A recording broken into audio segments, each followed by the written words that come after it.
There are a lot of Christmas stories, but one story that has stuck out to me ever since I first read it as a kid on a cold Christmas morning is the story of the matchstick girl.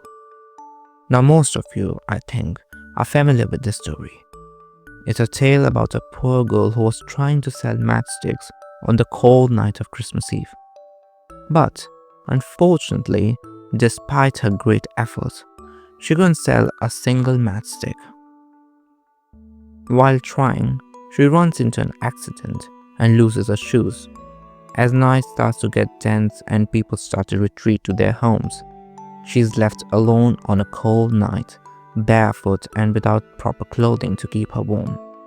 She wanders around the town, but she doesn't dare to go home because she is afraid of her abusive father, who will certainly punish her for coming home without selling any matches. At last, grappling with the cold, she settles near a home and tries to warm herself with the matchsticks. I won't spoil the story further. The ending is incredibly beautiful and tragic at the same time. If you haven't read it, I recommend you read it. Or you can even watch some of the many adaptations made about it. This story is certainly a strange one, for it's not like your average Christmas story with a happy ending. Rather, it's very tragic. Most Christmas stories are about hope and being together. Most of them end with a happy ending with everyone celebrating together. Even in A Christmas Carol, at the end, we see Scrooge's change of heart from a grumpy old angry man to a generous person celebrating Christmas. But this story is indeed different. It shows a very different side of Christmas, a harsh, cold, and a grim side of this time of year, which often gets neglected in other stories about holidays. This time of the year, in most of the Northern Hemisphere, is cold and particularly harsh for anyone without access to a safe, warm place to spend their nights. Winters, for many centuries, were not a very pleasant time. For many, this time of the year was marked with harsh weather, scarcity, and struggles for survival. When temperatures drop below freezing and agriculture comes to a halt, many had to rely on whatever they stored in the warmer months.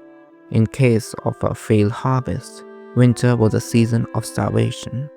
With most of the population being poor, many people hardly had the luxury of having a nice warm place to sleep. In many places, person dwellings not only accommodated family members, but also cattle, which was done not only to protect them from the cold, but also to utilize the heat generated by their bodies. This meant that you had a very cramped and smelly home, but at least you won't freeze to death. Every little piece of warmth was valuable to them.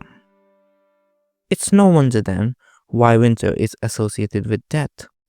Winter is lonely, it's dark and gloomy, and it's marked with a strange feeling of silence. Even while looking at a winter landscape, it feels strange. These landscapes are indeed beautiful, but there's something odd about it. Something that makes them feel like a dream about being transported to a whole different world. A world much slower, harsher, desolate, and lonely. It forces its imposing awe on us, making us reflect on ourselves. Its magnitude makes us aware about our own existence in that space, how small and insignificant we can be in front of nature. If meditation could be described with a season, it must be winter. Between all the harsh, cold winds sweeping across the horizon, there's still a vague sense of calmness. It's a state where all passions are numbed and all one perceives is their own existence. Winter has a strange allure to it. When looking at a winter landscape painting, there is a sense of attraction towards it. These landscapes, though they look quite harsh and unforgiving, still they have a sense of romantic beauty associated with them. I think beauty is not the correct word here.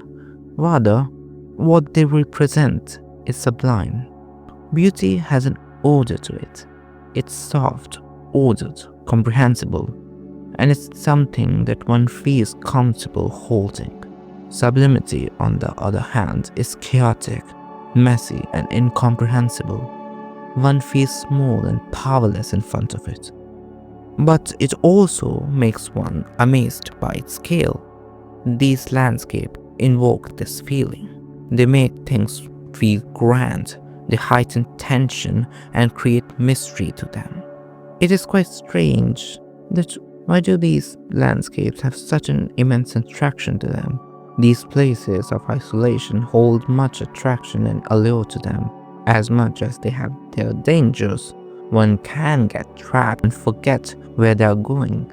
These places are inviting us, calling us, and promising us a spiritual journey, a journey far away from the shackles of civilization, a journey to leave behind the problems of every day, the sort of journey many monks used to take and still in the cold deserted plateaus of Tibet. But here's where the true danger lies. One can appreciate the cold if one has a warm place to go after the adventure, but not if they do not have any. Then they are in the danger of falling into a great pitfall, the sort of pitfall many adventurers fell into while exploring the core poles of the earth or the steep mountains. The romantic conception of the cold is far from anything but a fantasy in cases where one does not have a place to warm themselves. Behind all the glittering lights and jingles of the holidays, this image of winter is often forgotten. Winter is not primarily associated with Christmas. It's not a bad thing because it's a harsh time of the year and many people suffer from seasonal depression. It's a good idea to get some joy from these holidays. In the story, people were celebrating in their homes, but the little match girl was starving in the cold streets. For her, the cold was tormenting. The cold nights with bare feet is just painful to even listen to. Anyone who has experienced cold knows how painful it can be. And she is just a little girl. She doesn't even deserve this. From our standpoint, this town is just filled with evil, nasty people. How can they even let this kid freeze on the street? Why did no one bother to buy a single matchstick from her? If only someone had bought some of her matchstick, she could have gone home and not have to remain outside on that night. No one bothered to even give a single penny to her. All we can conclude from this is that all these people are bad, selfish people who don't care about anything other than themselves. Even all their sympathy in the morning is just fake and purely out of social necessity. Isn't this right? But it's not entirely correct. None of these people are actually evil. Rather, the story is describing our own world in a sense. It's a strange psychology of humans that we hesitate from coming forward and doing the right thing. Rather, we expect other people to show kindness. We may feel that the person in need deserves our help and we should help them. But in most cases, many people shy away from doing so. This is the case in this story.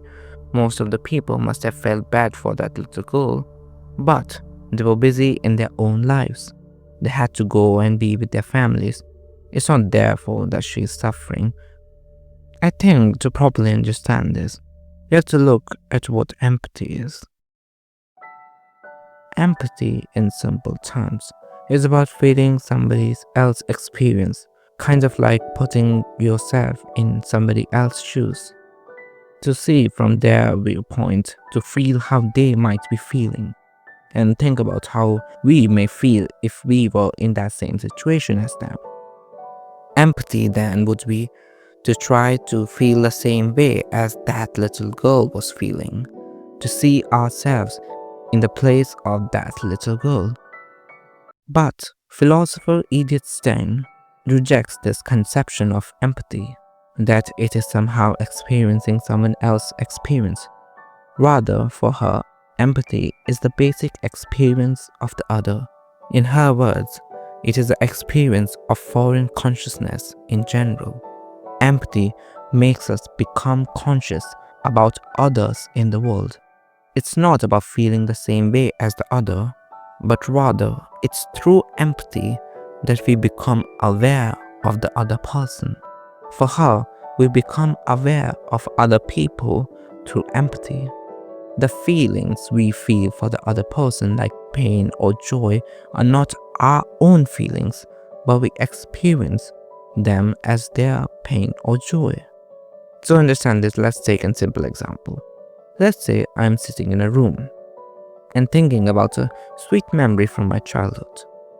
In that moment, that memory of my childhood is primordial, which means it is somewhere there in my consciousness. But the actual content of the memory, that is what I'm thinking about, is not really present in that moment. It's in the past, which means it is non-primordial. When I'm thinking about my childhood, it is my own experience and it is through my own subjectivity.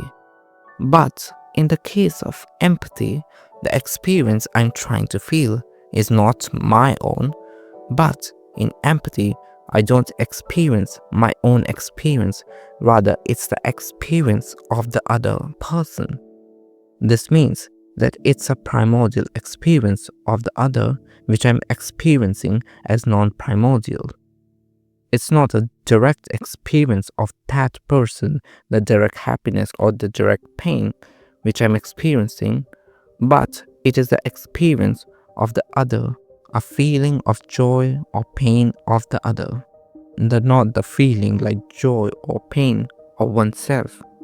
The origin of that feeling does not lie in me, but rather it comes from outside, from someone else. For example, I may be happy that my friend is happy for some reason, but it is not his joy that I'm experiencing, but rather I'm experiencing empathy. All this then translates to the fact that it is through empathy that we experience someone else. It is through this we come to recognize the other. If you know a bit of philosophy, then you may have hinted that her philosophy of empathy is sounding a lot like phenomenology, which in simple terms is a philosophy concerned with the phenomena, the immediate subjective experience. Her insight on empathy is indeed a very crucial one, since it suggests that through empathy we come to recognize the other. Others are there in the world, and the capacity we have to experience them through empathy open new ways in which we think about our relationship with others. Others, according to this philosophy, are not just mere tools or puppets existing for no other reason but to serve us. Instead, they are means in themselves with their own subjectivity. They are equally as complex as we are, and we should treat them as such. Of course, there are moral dilemmas concerned with the act of empathy and kindness, like what sort of kindness are we really showing towards someone else? Because being nice and being kind are two very different things. One can be nice to someone and still be unkind by letting them destroy themselves, and one can be not nice but kind by making someone do certain things which may seem harsh and tough from a point, but are actually helping that person indirectly. There are also other issues with empathy, as the formal definition of empathy might suggest that we can only empathize with people that we are familiar with and are similar to, which, if you think about it, is not a very great thing for many different reasons. This obviously then requires a total different understanding of empathy, but still it highlights a problem, as in the story, of how blind we can sometimes become towards other people.